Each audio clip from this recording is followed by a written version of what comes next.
Hi, I did one last week for changing moments, and I had a slight stammerish, but I only started stammering when I was 12, 14, quite badly. I know it's got nothing to do with diabetes, but I am a type 1 when I was 15 years of age, and that affected me. I basically started in late 1978, where I was drinking water all the time, going to the toilet all the time, and I was aware that people were thinking there's something wrong with me. So it got worse. First of all, it was just a couple of glasses of water at night every time I went to the toilet. Then I used to get the Corona bottles, fill them up with water, and probably on the later 79, before I become ill, I was drinking up to 3 of them a night. But your brain tells you it's normal, but it's not. It's not normal, because I can spot it in people sometimes. So it got worse. And then my mum took me to the doctor, and I had a standing one back in 79. And he examined me and he just said, oh, it's a teenager thing I'm going through, which he was sadly wrong. There was more to me than that. So this went on for another year.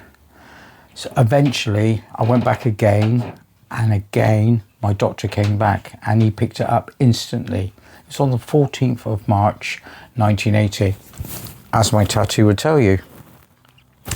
You know, I got them all over my body, so yeah, so I was aware of it. But the problem was, drinking all that water, your brain tells you it's normal, so I can't be the only one who thinks like that.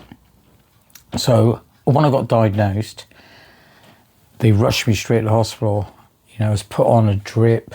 I had one that was putting in insulin and the other on something else.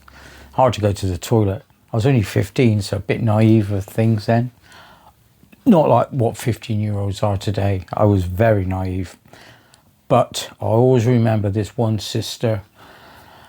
When I got the drips off, she said, she picked up this glass syringe. You're going to be on this for the rest of your life. Well, technically she was right, but not on a glass syringe. I'm moving to a pump soon. That's another subject.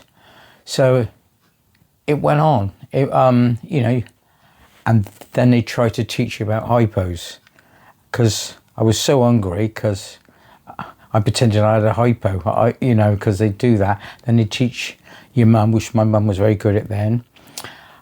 They make her do a jab on you, and the trouble is, mums will always go gentle.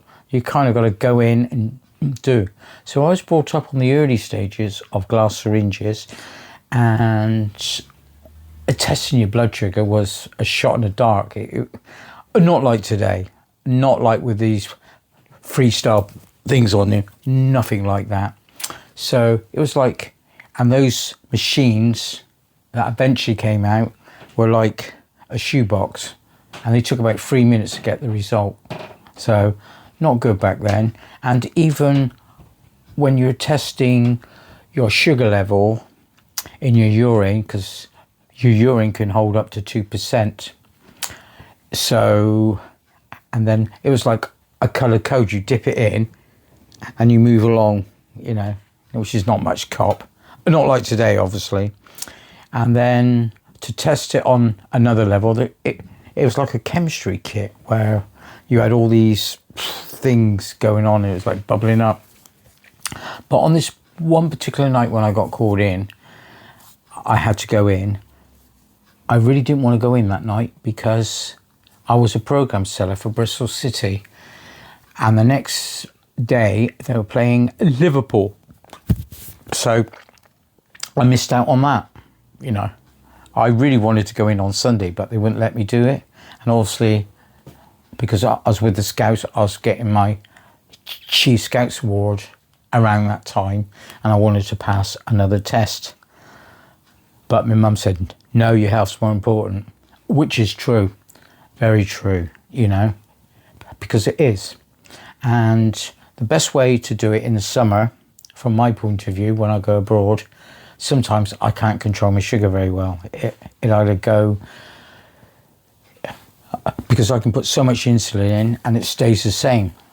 But when I came back, when I asked the doctors, they say I was very dehydrated. I think that can cause a lot of issues.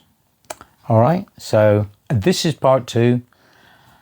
I hopefully will talk to you next week. If you've got any problems, just shout. I'm an old dog. Bye.